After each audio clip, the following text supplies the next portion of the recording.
Hello friends, welcome to happy home. இன்றைக்கி சூப்பரான வாழைப்பூ வடை தாங்க பார்க்க போகிறோம். வித்தியாசமான ஸ்டைலில் எப்படி பண்ணலான்னு பார்க்கலாங்களா?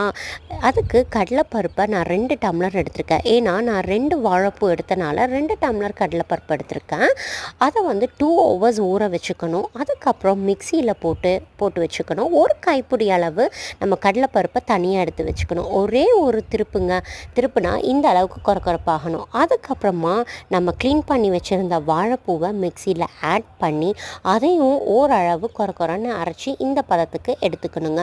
அதோட ஒரு 3 வரமிளகா ஆட் பண்ணி நம்ம அது ரொம்ப நைஸாக அரைச்சா டேஸ்ட் இருக்காது. திப்பியாக அரைச்சிக்கோங்க. அரைச்சி எடுத்ததுக்கப்புறம் ஊற வச்ச கடலைப்பருப்பு இருந்ததுங்களே அதை ஆட் பண்ணிக்கணும். அப்புறமா கொஞ்சம் வாழைப்பூ இருந்தது இல்லையா, அதையும் நம்ம தனியாக எடுத்து வச்சுருந்தோம். அதை சின்னதாக கட் பண்ணி அதையும் ஆட் பண்ணிட்டோம். பெரிய வெங்காயம் 1 ஸ்லைஸாக கட் பண்ணி ஆட் பண்ணி பச்சை மிளகாவும் போட்டு இதுக்கு அல்டிமேட்டானது புதினா தாங்க. அதையும் ஸ்லைஸாக கட் பண்ணி போட்டதுக்கப்புறம் 1 ஸ்பூன் நம்ம சோம்பு ஆட் பண்ணணும். அப்புறம் பூண்டை தோலோடு இடித்து ஆட் பண்ணிக்கணுங்க. அதுக்கப்புறம் உப்பு ஆட் பண்ணிவிட்டு நமக்கு இதுக்கு தேவையான அரிசி மாவு, அதாவது கிறிஸ்பினஸ்க்காக ஒரு 2 ஸ்பூன் நான் அரிசி மாவு ஆட் பண்ணிவிட்டு அப்புறம் நம்ம கை வச்சு நல்லா இந்த அளவுக்கு எல்லாமே ஒன்றோட ஒன்று ஒட்டுற மாதிரி பிணைஞ்சி வச்சுக்கணுங்க.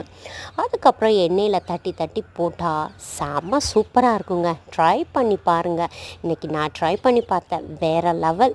நீங்களும் ட்ரை பண்ணி பார்த்துட்டு எனக்கு கமெண்ட் பண்ணுங்கள். நாளைக்கு ஒரு vlogல பார்க்கலாம். பாய்.